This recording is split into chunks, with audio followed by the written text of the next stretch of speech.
Selamat bertemu kembali ya di diskusi kita mengenai prinsip basis data, ya, basis data berbantuan komputer.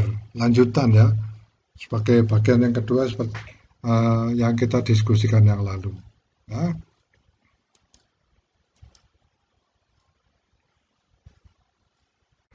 Pada diskusi kita yang lalu ya kita sudah ini saya ulang sedikit ya, kita sudah berdiskusi sampai di eh, topik ini ya. Ya, petugas hampir tidak melakukan apa-apa ya, dalam itu tidak melakukan apa-apa pada waktu dia mengoperasikan database ya, yang ada di database yang sudah dipersiapkan di komputer ya. Saya ulang sedikit ya, hanya sangat ya interaktif, hanya memasukkannya itu agak pasif ya, jadi hanya diklik ya, begitu program itu berjalan ya, hanya memberikan beberapa masukan ya, kemudian semua berjalan sesuai dengan seperti yang dikatakan seperti ya, ban berjalan ya, atau sapu konveyor ya. Sampai semua slip gaji dicetak dan diajukan untuk didistribusikan. Jadi ya database tentang data apa uh, pegawai pekerja ya itu kemudian disesuaikan lagi ya, yang primer tadi, kemudian adalah database lagi yang sekunder ya, yang tentang satuan gajinya, kemudian tunjangannya dan sebagainya ya. Secara tidak langsung dia tidak memberikan reaksi apa-apa ya. Sampai semua slip gaji dicetak dan diajukan untuk didistribusikan ya. Ini yang dikatakan ini mirip dengan pabrik di mana barang-barang terus bergerak di atas belt ya. Dia bergerak secara siklus ya, seperti dijelaskan pada bagian yang terakhir ya dari diskusi kita yang lalu ya. Seluruh siklus dimulai dengan memasukkan suku cadang dan diakhiri dengan produksi produk akhir ya. Dibutuhkan apa cuma diletakkan kemudian diassembling misalnya ya. Ya, tapi untuk mesin industri tertentu ya seperti mesin plastik ya itu berjalan seperti otomatis ya. Ya, plastik keluar kemudian masuk cetakan, dari cetakan ditiup ya, setelah ditiup dipotong, namanya parationnya itu dipotong ya. Kemudian ada blueprint ya, pipa peniup ya. Ya, setelah jadi cetakan dibuka dan produk itu jadi ya, itu seperti yang disebut dengan uh, sabuk konveyor ya, semuanya bergerak ya di atas belt ya, mengirim dari satu stasiun ke stasiun yang lainnya ya, tanpa atau sangat minim uh, intervensi dari pekerja atau manusia ya. Nah, proses yang terlibat di banyak tahap peralihan. Jenis pemrosesan ini disebut pemrosesan batch ya, sudah disebutkan pada akhir dari diskusi kita yang lalu. Pemrosesan batch melibatkan sekumpulan barang yang diproduksi dan diteruskan di sepanjang sabuk konveyor ya, atau belt conveyor ya. Nah, selanjutnya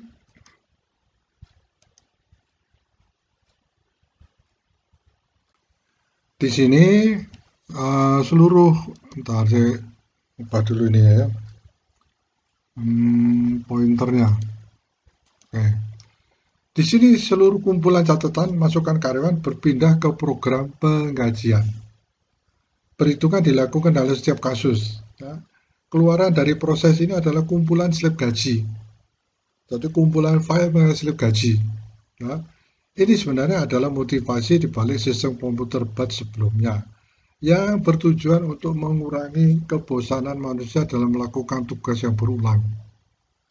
Ya, tanpa kita sadari, ya, suatu proses yang berulang itu buat jenuh ya. Nah, kalau sudah jenuh itu biasanya banyak salahnya. Ya, kadang-kadang mungkin membuka file A, terus sementara karena jenuh lupa. Ya, akhirnya kemana-mana pekerjaan kita jadi terbengkalai. Dalam pemrosesan batch, tidak diperlukan interaksi manusia atau minimum melibatkan manusia. Ya. satu program melewati kontrol ke yang lain secara berurutan. Nah, ini keuntungan membuat database dengan komputer. Ya. Tetapi yang penting adalah pada awal tadi waktu kita diskusikan, ya, itu ya terlihat bahwa sebenarnya eh, bagaimana sih membuat database itu, ya, bagaimana prosesnya ya. Jadi istilahnya algoritmanya ya. Nah itu. Jadi yang dimasukkan dengan algoritma itu ini. Ya. Sehingga algoritma tersebut bisa diterapkan kita di dalam membuat apa namanya program komputer untuk database ini. Namun berbeda dengan proses batch, ya dalam banyak situasi ya, program harus bersifat komunikatif. Ya, artinya kita berkomunikasi dengan komputer ya. Itu sudah kita diskusikan bagaimana komputer itu bisa bekerja untuk kita. Ya, kita harus mengenal, harus berdiskusi, berkomunikasi dengan suatu bahasa. Nah, saya ulangi ya, bahasa basic, Visual Basic atau bahasa C, ya, sehingga komputer bisa menyelesaikan pekerjaannya sesuai dengan uh, komunikasi kita. Ya. Artinya perlu berinteraksi dengan pengguna program ya, komputer harus bisa berinteraksi. Ya. Ambil contoh layanan direktori telepon manual. Ya. Anda memberitahu operator nama orang tersebut dan menerima nomor telepon yang sesuai. Ya. Ini saya masih ingat ini ya pada waktu saya lupa tahun berapa, saya masih kecil. Ya. Kalau orang menelpon, ya, yang dilakukan itu dari rumahnya dia putar itu ya. Dia putar seperti bukan memutar nomornya ya. Jadi ini adalah uh, telepon apa ya, istilah PSTN apa ya. Jadi bukan seperti handphone sekarang ya. Diputar gitu ya. Kemudian diangkat, ada operator menanyakan, Anda ingin menghubungi nomor berapa? Ya, terus disebutkan. Bentar ya, kita letakkan telepon sebentar ada panggilan, sudah dihubungkan. Nah, baru kita terima. Itu seperti itu yang dimasukkan ya. Anda memberitahu operator nama orang yang akan dan minta nomor telepon yang sesuai. Ya. Operator di sisi lain mencari informasi ini dan kembali dengan sebuah jawaban. Saat ini komputer melakukan operasi pencarian dan penjawaban secara otomatis.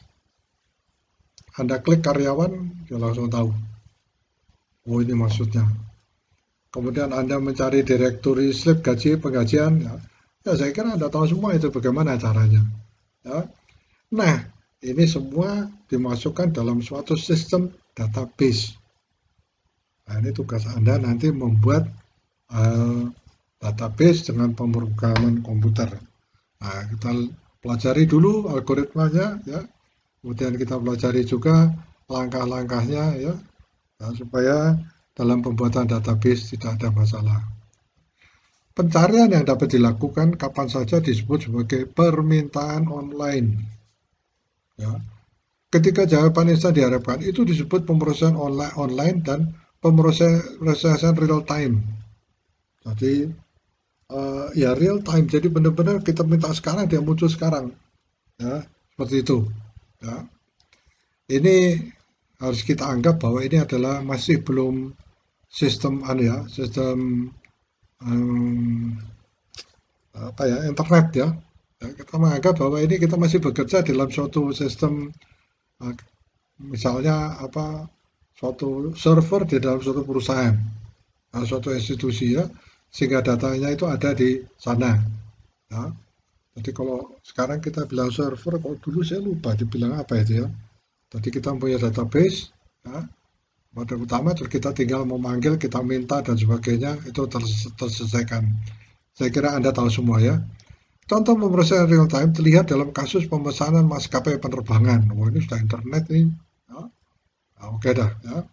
Perhatikan bahwa ini acak. Ya. Berarti mungkin ada query kapan saja. Ya. Dalam kasus seperti ini itu bagaimana informasi dapat dikelola untuk memungkinkan akses yang mudah dan lebih cepat. Ya.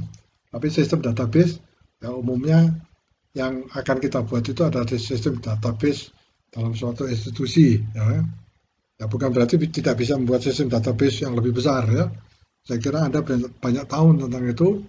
Ya, misalkan Anda melakukan searching ya, untuk mencari topik-topik tertentu, itu juga sama dengan database. Ya, kalau ada lihat di YouTube itu juga database.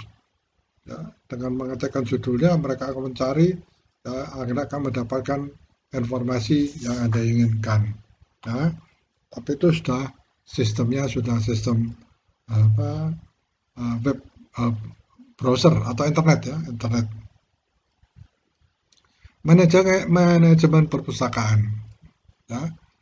Sekarang contoh yang akan saya sampaikan ada yang lain adalah mengilustrasikan konsep pemrosesan file yang lebih maju.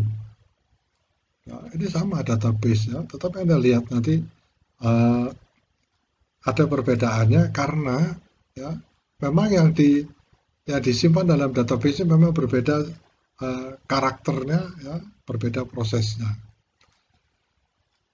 Bayangkan kita memiliki perpustakaan buku dan telah menunjuk seorang pustakawan untuk memeliharanya. Ya, artinya menjalankannya sehingga kalau suatu saat saya bilang, kamu masuk perpustakaan tolong cari buku ini. Saya ingat saya pernah beli buku itu. Karyawan itu akan masuk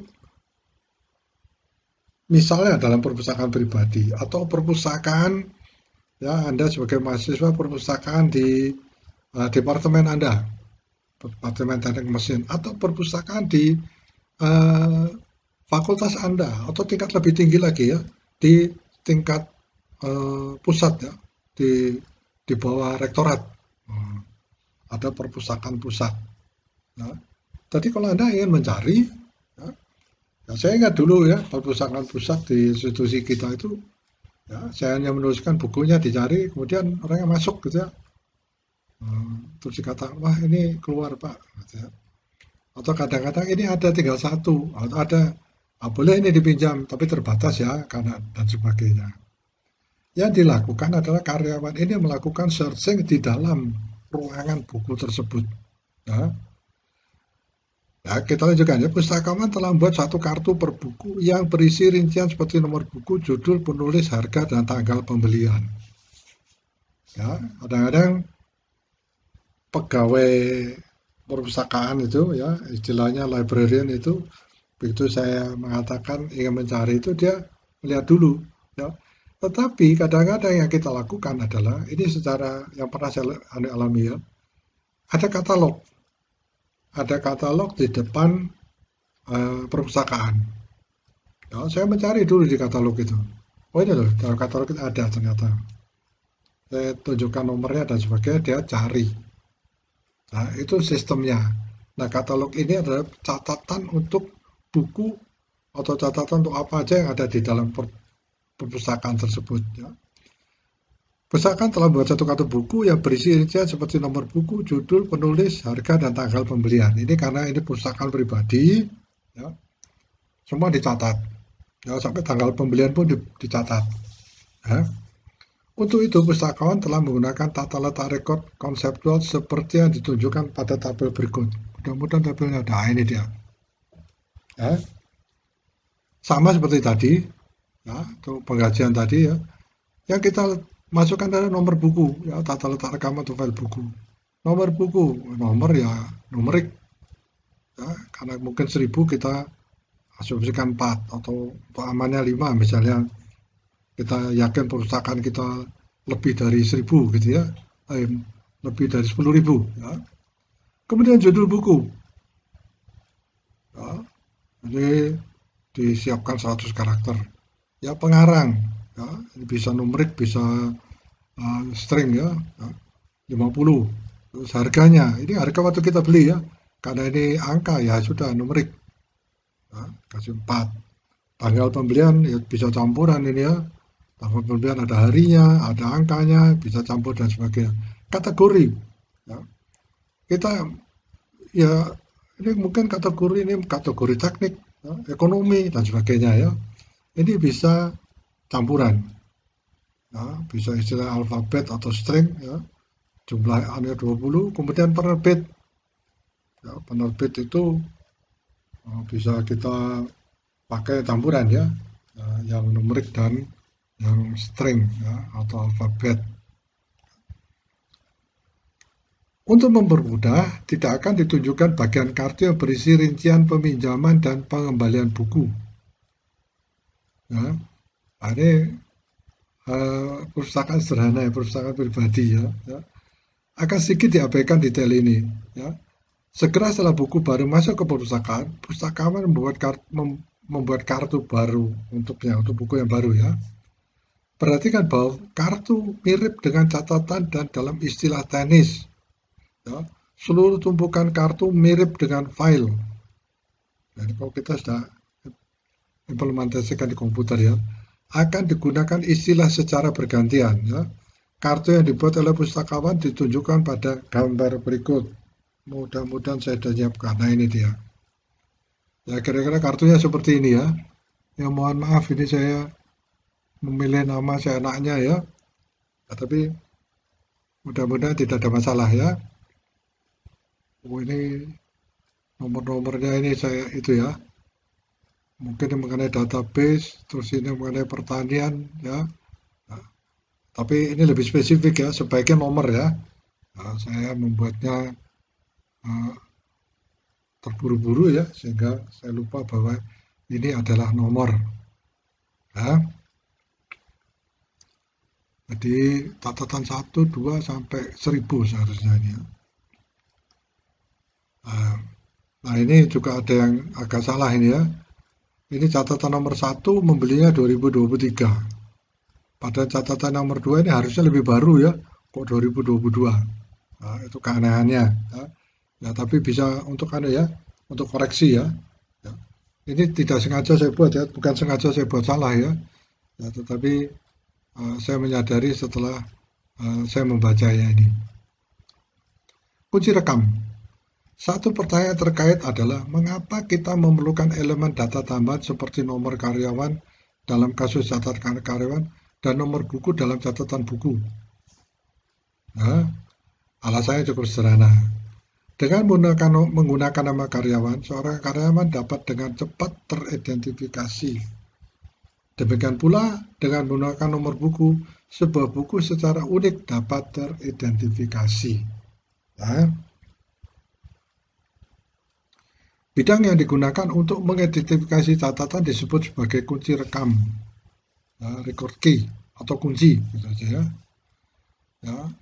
Ketika sebuah buku baru hidup di perpustakaan, ya, artinya baru masuk ya, pustakawan membuat kartu baru untuk buku tersebut dan memberi nomor berikutnya secara berurutan. Ya. Karena bisa ada banyak buku dengan judul, penulis atau penerbit yang sama, tidak satu pun dari ini dapat digunakan untuk mengidentifikasi buku secara unik. Nah ini mungkin menjadi tantangan juga ya di dalam membuat database untuk perpustakaan. Ya. Ini saya sampaikan karena pernah saya mengalami ini ya, karena dianggap saya bisa ya, saya diminta tolong. Ya. Tetapi setelah berkonsultasi berulang-ulang saya merasakan nggak mampu gitu ya. Ini banyak sekali data yang harus ya. Jadi permintaannya bermacam-macam. Ya. Sebenarnya bisa ya, seperti Anda lihat ya program KRS itu ya. Itu mirip ya. Itu malah mungkin program KRS itu lebih rumit ya. Ya. Tetapi karena saya sering bekerja di ya karena sebagai staff ya di situ, saya bisa membayangkan mahasiswa ada KRS-nya, ada KS dan sebagainya, sehingga lebih mudah memahami. Sedangkan perpustakaan ini ya, jadi cara bekerjanya ya, itu hanya sepintas saya ketahui ya. Sehingga pada waktu saya sudah membuat dasarnya, kemudian dikembangkan, ternyata dasar itu tidak bisa dipakai sama sekali. Saya harus mengulang semua dari depan. Ya, karena ternyata untuk sampai pada target pemakaian program tersebut itu harus mulai dari awal. Jadi dari awal itu sudah dideklarasikan. Itu contoh aja ya. Nah, jadi ini saya jadikan diskusi ya untuk pengenalan mengenai database ini ya. Ini dicapai dengan membuat nomor buku sebagai bidang tambahan dalam catatan. Ya. Field yang dapat mengidentifikasi suatu record secara unik disebut sebagai primary key. Nah, ini yang pertama ada primary key dan ada yang di secondary. Ini saya betul-betul kesulitan pada waktu itu ya. Jadi primary key dari record tersebut. Ya. Karena di sini nomor buku adalah kunci utama. Ya. Itu sebabnya ya, primary key ini, ya, coba Anda lihat ya, pada waktu saya membuat program, ya, program database, ya, ya, saya buat setelah ini saya buat ya, Anda lihat bahwa harus ada primary key. Ya, primary key ini tujuannya adalah ya ini untuk mencatat rekor tersendiri. Ya, Anda lihat nanti programnya ya akan saya upload ya bersamaan dengan file ini ya. Dari nomor buku ya kami yakin hanya mendapatkan satu record berarti ya. Bidang yang mengidentifikasi satu atau lebih catatan tidak harus secara unik disebut ya tidak terlalu unik disebut dengan secondary ya, secondary key ya. Itu tidak disediakan di Visual Basic ya. Saya membuat program ini di Visual Basic 2010 ya karena ada mahasiswa yang kesulitan menginstal Visual Studio 2022 ya. Memang memori yang dibutuhkan lebih banyak. Misalnya ya, diberikan nama penulis. Ya, mungkin sebuah buku tidak dapat teridentifikasi secara unik. Ya. Perpustakaan mungkin memiliki 2 buku atau lebih yang ditulis oleh penulis yang sama. Ya. Oleh karena itu, bidang penulis mengidentifikasi sekelompok catatan. Oleh karena itu, ini adalah kunci sekunder. Ya. Kunci sekunder, kunci kedua lainnya dalam hal ini bisa berupa judul buku, penerbit, dan seterusnya. Ya. Ya lebih lagi ya, misalkan ada judul bukunya sama, tapi penulisnya berbeda, itu bisa juga terjadi. Ya. Jadi seperti yang ditunjukkan pada gambar, ya, kunci rekaman dapat terdiri dari 2 jenis, yaitu kunci utama, ya, primary key, ya, mengidentifikasi rekaman secara unik berdasarkan nilai bidangnya. Jadi catatan khusus ya. Secondary key ya, mungkin tidak mengidentifikasi catatan secara unik, tetapi dapat mengidentifikasi satu atau lebih catatan berdasarkan nilai bidangnya. Jadi,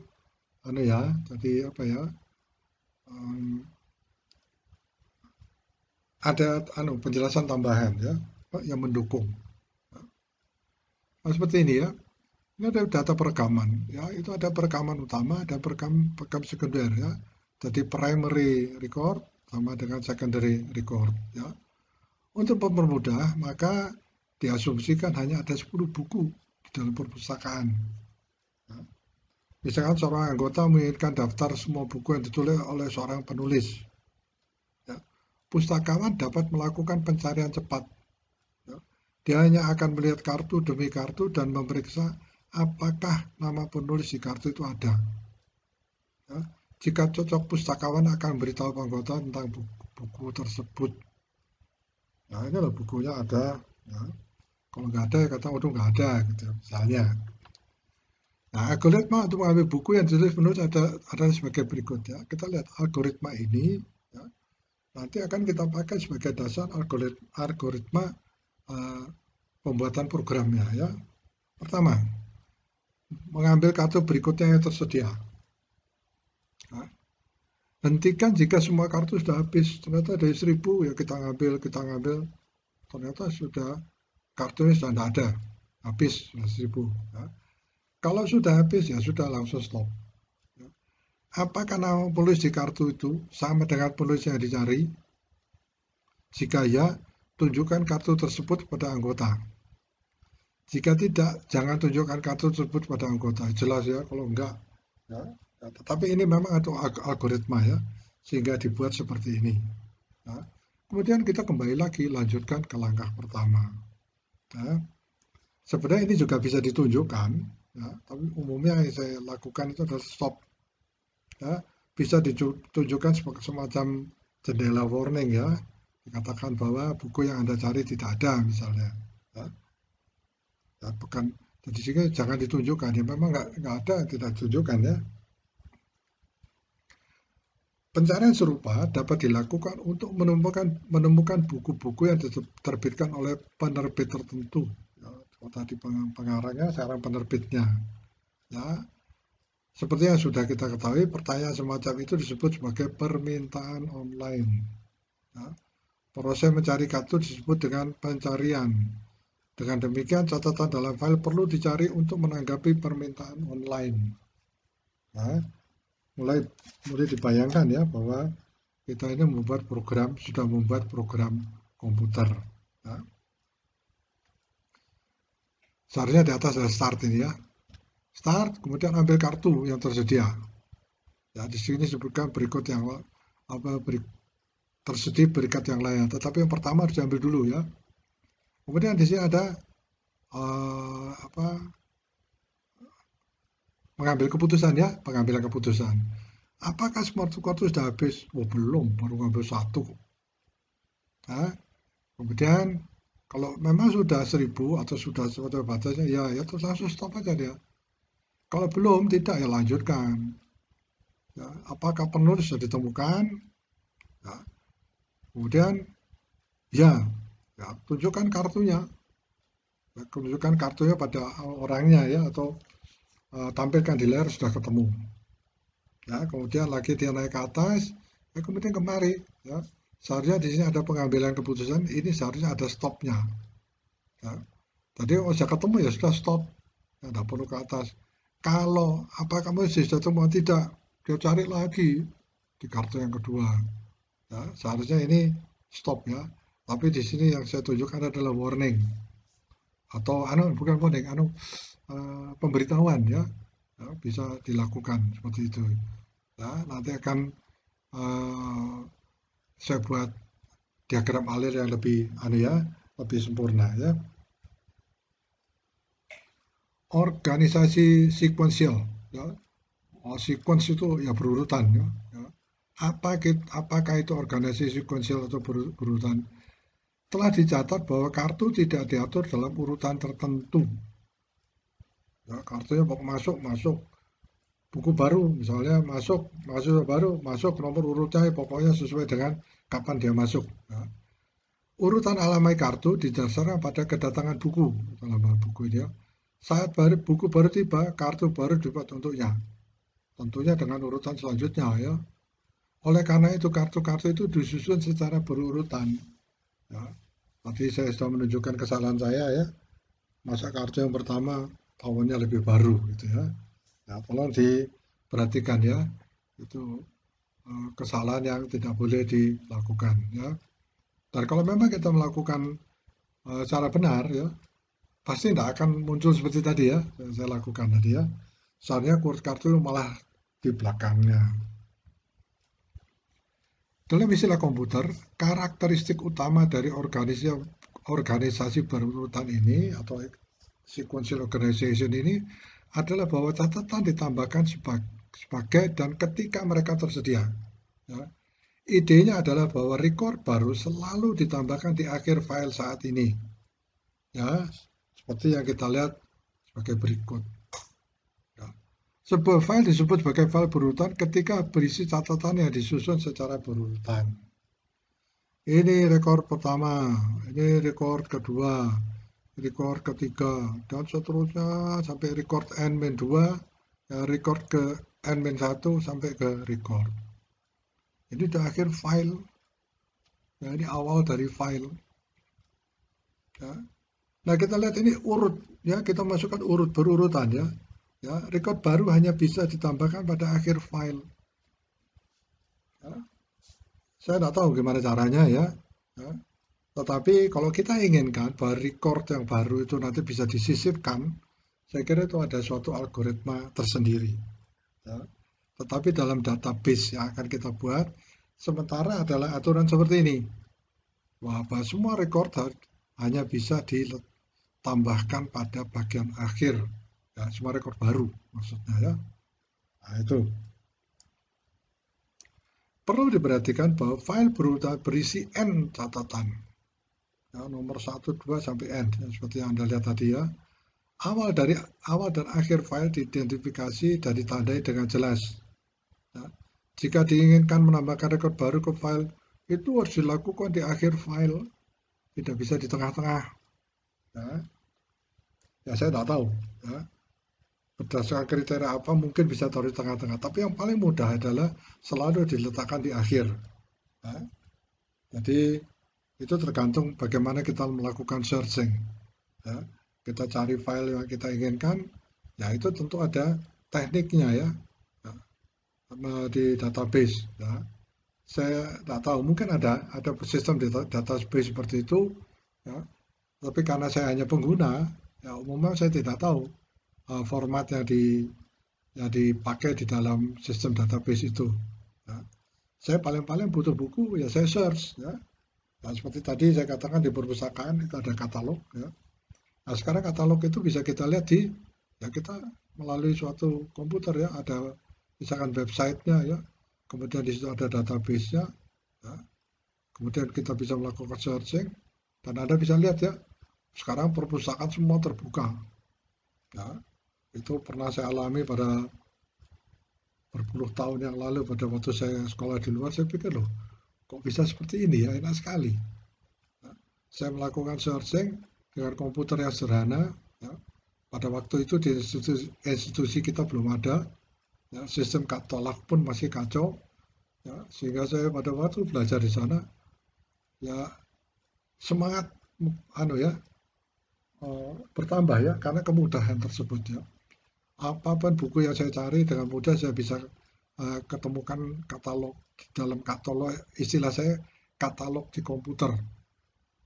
Nah, dan saya baru menyadari bahwa itu adalah sistem database. Ya. Baik, file hanya bisa dilakukan di akhir, ya. Tidak dapat misalnya menyisipkan rekod baru setelah rekod ketiga ke dalam file. Ya, artinya kita masukkannya ke dalam setelah rekod ketiga. Ya. Mungkin ada sistem database seperti itu, ya, tapi saya tidak tahu. Ya. Tapi tentunya itu ada kepentingan tertentu atau keuntungan tertentu. Ya. Mungkin untuk keuntungan searching, tapi algoritmanya itu tertentu ya. Saya masih belum bisa membayangkannya.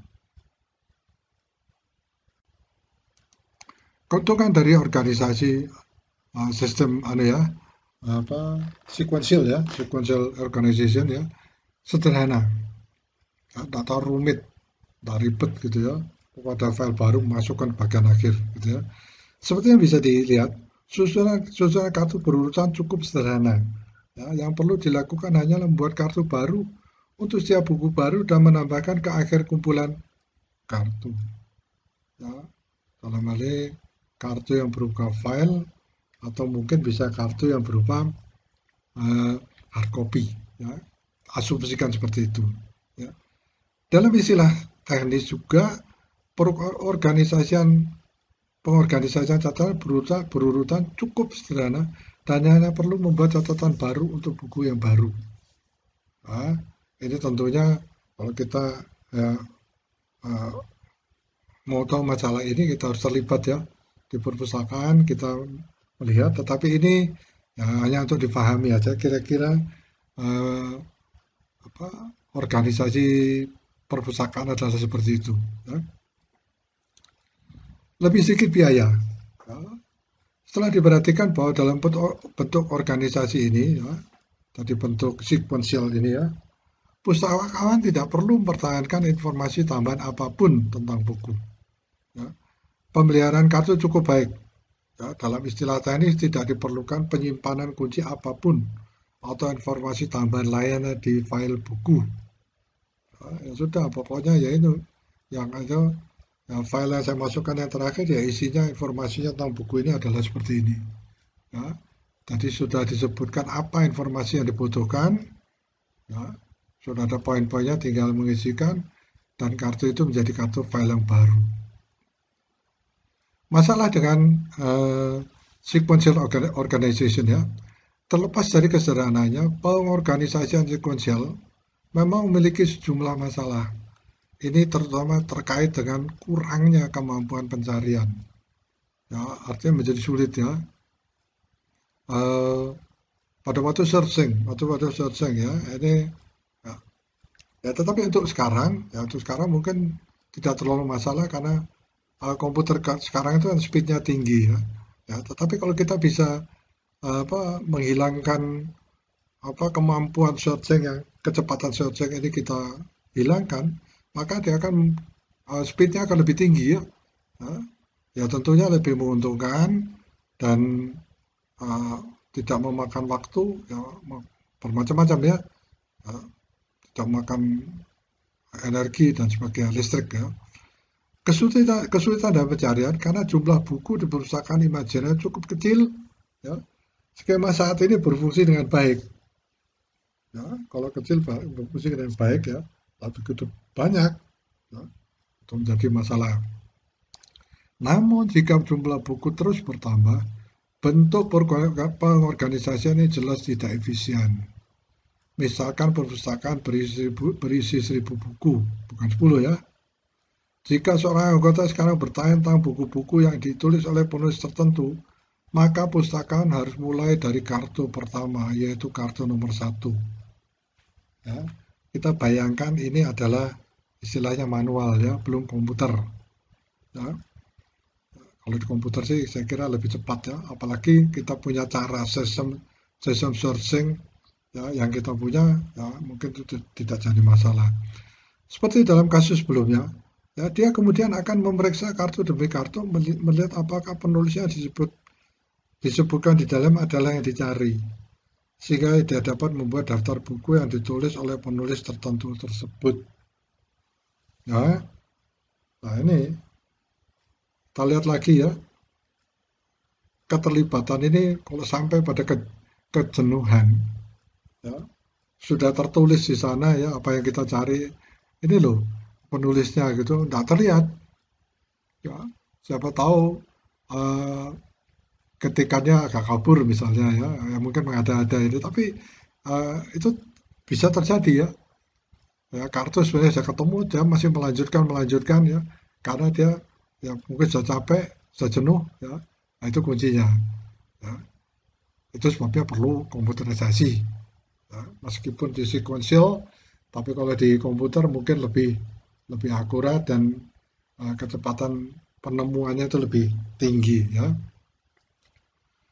Perhatikan bahwa sekarang dia harus melihat 1000 kartu. Jelas itu akan makan waktu lama. Jika ada banyak pertanyaan seperti itu, pustakawan akan sibuk hanya menjawab pertanyaan dan tidak akan bisa berbuat apa-apa lagi. Jelas kelemahan utama dari skema ini adalah pustakawan harus memeriksa setiap kartu secara fisik. Ya, dalam istilah teknik, mencari informasi dalam file berurutan bisa menjadi proses yang sangat lambat. Ya, terpengaruh oleh faktor-faktor lain lagi. Ya, kejenuhan ya, dan kelelahan. Ya, mungkin itu ya. Untuk operasi pencarian apapun, perlu dimulai membaca file berurutan dari awal dan melanjutkan hingga akhir, atau hingga record yang diinginkan ditemukan. Mana saja lebih dulu. Ini memakan waktu dan tidak praktis. Ya. Kemudian kendala yang kedua, kurangnya dukungan untuk pertanyaan. Ya. Sequential organization tidak cocok untuk menjawab beberapa pertanyaan seperti apakah Anda memiliki ide atau kata kunci yang ditulis oleh penulis yang dicari? Nah, kalau di komputer, waduh kok nggak ketemu ya? Atau mungkin gini, Anda tahu apa kira-kira judul utama yang ditulis apa?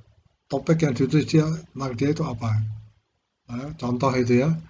Sehingga seperti pengalaman kita pada waktu kita melakukan search di komputer, ya itu bisa pakai kata kunci ya, dalam hal ini disebutkan pertanyaan ya. Jika perpustakaan memiliki satu buku seperti itu, tapi sayangnya itu adalah entry terakhir dalam file, semua kartu perlu dipindai, cek satu-satu, padahal itu ada di rekaman yang terakhir ya. Dalam istilah teknis, ini berarti bahwa untuk mengetahui apakah ada sesuatu yang terjadi di file atau tidak, seluruh file harus dibaca ya. Belum lagi nanti kalau ya saya katakan tadi, karena kejenuhan ya terlewat itu, dia harus mengulang gitu ya. Dan kadang-kadang ya itu pengalaman saya pada waktu saya membuka kartu ya seperti kartu katalog gitu ya. Sampai sekitar separuh dari katalog tersebut saya tidak menemukan. Saya menjadi tidak sabar, saya mencoba mencari dari belakang. Ya, itu agak konyol gitu ya. Ternyata setelah saya temukan ternyata adalah kartu 2 atau 3 kartu sebelum saya pindah. Ya, jadi setelah setengahnya saya pindah itu ternyata 2 atau 3 kartu itu ternyata di sana letaknya. Ya itu mungkin konyol, tapi itu yang pernah saya lakukan ya. Masalah dengan penghapusan catatan. Nah ini ya, dalam database itu harus bisa dihapus, ya, bisa ditulis, ya, kemudian ditambahkan. Nah itu sifat dari CRUD ya. Masalah ini mungkin tidak begitu jelas dalam contoh kita ya. Dalam situasi biasa, jika kartu yang terkait dengan buku perlu dikeluarkan, pustakawan cukup mengeluarkannya dari setumpuk kartu dan merobeknya. Sudah nggak dipakai ini ya. Namun di dunia teknis, seseorang tidak dapat menghapus catatan dalam file berurutan. Nah ini file urutan nomor 238. Oh, nggak dipakai, buang. Misalnya. Orang akan bingung nanti ya suatu saat, loh filenya kok loncat ya. Kartunya, katalognya kita lihat 237 kok 239. Ini jangan-jangan yang saya cari. Nah, itu salah satu anunya ya. Sehingga dia tidak bisa dibuang seperti itu. Nah, dalam sistem database komputer, ya istilahnya itu dibuang, tetapi ada catatan. Nah, itu sistem. Ya, sehingga dia tidak diletakkan terus di sana karena bukunya nggak ada ya, atau yang dicari sudah tidak ada, tetapi diberikan suatu arahan penjelasan. Ya. Nah itu tidak bisa dilakukan pada sistem uh, apa, pencarian pada perpustakaan yang sistem manual. Ya. Untuk memahami masalah ini, mari pertimbangkan situasi yang dibuat-buat ya.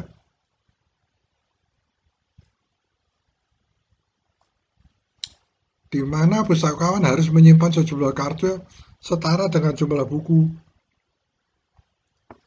Terlepas dari apakah buku itu tersedia atau hilang. Jadi jika ada 1000 buku, di pustakaan pasti ada 1000 kartu yang sesuai. Ya. Dengan demikian kartu tersebut harus tetap terjaga meskipun ada buku yang hilang. Nah, ini ya, logikanya seperti itu ya, masuk akal ya. Mungkin pustakawan dapat membubuhkan tanda, nah ini seperti ya, 3 asterik gitu ya. Nah, nanti saya berikan contohnya ya. Benda tanda khusus ya pada kartu untuk menandakan bahwa kartu tersebut tidak berlaku. Ya. Jadi nggak diambil tapi diberi tanda. Ya. Artinya buku tersebut hilang. Ya. Idenya diilustrasikan pada gambar berikut ya. Untuk kartu nomor 971 menunjukkan bahwa buku nomor 971 itu hilang. Ya. Jadi diberi tanda, misalnya contoh asterik. Lalu gimana kalau itu kita buat di komputer? Ya, ya saya kira nanti pada waktu kita membuat programnya, ya, kita lihat bagaimana ini yang perlu dipertimbangkan. Jadi kita lihat di sini adalah bagaimana sistem database itu. Nah, nanti kalau diterapkan di database komputer, jangan lupa ini harus dipertimbangkan yang kita diskusikan. Ya. Ada algoritmanya, ada teknisnya, ada kelemahannya, kelebihannya, ya, kemudian sistem searching-nya, dan sebagainya. Nah, ini kita lihat ya, ini contohnya ya. menandai buku sebagai terhapus atau hilang. Ya, saya sudah punya buku. Ya, tadi ini berhubungan peternakan ya, ternak ikan misalnya contoh. Nomor buku nomor satu, nomor dua, dan banyak-banyak sampai sampai pada nomor 0971. Ini contoh aja, ini hilang. Ya, diberikan aja asterik, jangan dibuang. Karena orang menjadi ragu-ragu. Biasanya buk, kartu katalog itu umumnya, ya, yang saya lihat itu ada sebuah kartu yang disusun, ya, dengan dilubangi kartunya di atasnya. Ini sangat rawan ini. Ya. Karena pada waktu kita mencari, kita geser-geser-geser, lama-lama itu meskipun itu berupa kertas tebal ya atau karton, itu bisa sobek ya, bisa robek ya. Ya, kalau orang tidak bertanggung jawab itu dibuang gitu ya. Wah ini membuat kacau. Ya. Ya, tetapi memang itu risikonya ya. Sehingga mungkin seorang pustakawan atau perpustakaan harus sering melakukan pengecekan. Ya, Anda dapat bayangkan ya, kalau ada hal-hal yang seperti itu, ya, sangat merugikan. Ya. Kenapa saya katakan seperti itu? Sering saya menemukan kok hilang gitu ya. Nah, yang kalau saya misalnya hilang itu saya laporkan, ya, pustakawan akan mengganti. Kalau tidak, ya, ya ada itu ya, itu sangat mengganggu. Ya. Kadang-kadang mereka acuh gitu ya. Nah, ada yang langsung dibuang misalnya, saya tidak tahu apa tujuannya, ya. Tapi eh, sering saya menemukan hal seperti itu. Ya. Sekali lagi, ini contoh ya, kartu-kartu dan ini adalah yang hilang. Nah, sistem katalog itu mungkin harus diganti, tapi sistem katalog ini juga harus dipakai di dalam kita membuat database tentang buku, khususnya kartu ini di dalam sistem komputer. Nah, kalau di sistem katalog yang tidak bisa dibuang, di komputer juga jangan dibuang. Nah, karena itu nanti akan membuat eh, kacau ya. Nah, itu dibuang atau tidak itu bisa di dalam sistem komputer dengan mudah ya diberikan suatu notifikasi, oh buku ini sudah tidak ada ya, karena hilang dan sebagainya. Nah, selanjutnya, bagaimanapun pustakawan tidak boleh mengeluarkan kartu tersebut, dipakai dari pakai, putus dan sebagainya harus diperbaiki, harus tetap ada nomor tersebut. Nah itu kira-kira maksudnya ya. Inilah yang terjadi dengan file berurutan pada disk komputer. Saat kami ingin menghapus catatan dari file berurutan, file tersebut tidak dapat memproses dirinya sendiri secara otomatis. Ya kita harus menghapus. Ya, tapi misalnya buku hilang ya kita tidak bisa kita minta komputer itu menghapus sendiri, gitu ya. Tapi sebaiknya untuk suatu database sistem yang contoh di perpustakaan ini sebaiknya dan jangan dibuang, tapi diberikan tanda bahwa itu sudah tidak ada di kepustakaan. Ya. Misalnya ada 1000 catatan dalam sebuah file, masing-masing menempati 100 byte. Nah ini salah satu alasan. Ya. File tersebut akan menempati 100.000 byte sebentar. Ya, pada disk, oke. Ya, jadi ini ya, ini uh, pernah dicek ya. Sekarang misalkan catatan nomor 971 ingin dihapus karena suatu alasan, kami tidak dapat mengurangi ukuran file sebesar satu record, yaitu 100 byte, ya, 100.000 bit ya, mungkin ya, menjadi 99.000, oh enggak ada, menjadi 99.900 byte. Ya, ini tidak bisa dilakukan. Ya. Nah, kalau kita pelajari lagi sistem penyimpanan, ya, ini adalah alasannya. Ya. Itu sangat menguntungkan ya, artinya dalam sistem database perpustakaan. Ya. Yang bisa dilakukan hanya menandai record nomor 971. Ya. Dengan cara khusus menunjukkan bahwa itu harus dianggap telah dihapus. Ya. Kemudian dijelaskan seperti ini. Contoh, ini awal file. File 1, 2, 3 sampai file ke terakhir 1000 ya. Nah 971 ini sudah nggak ada. Bagaimana menghapusnya? Ya. Mungkin Anda berpikiran pada waktu Anda memakai MS Word, ya dengan mudah Anda menghapusnya di apa namanya, di filenya ya. Tapi sistemnya bukan seperti ini. Sistemnya berbeda. Sistem filing ini ya, menempati sebuah ruangan, ya, di sana disebutkan 100 byte ya.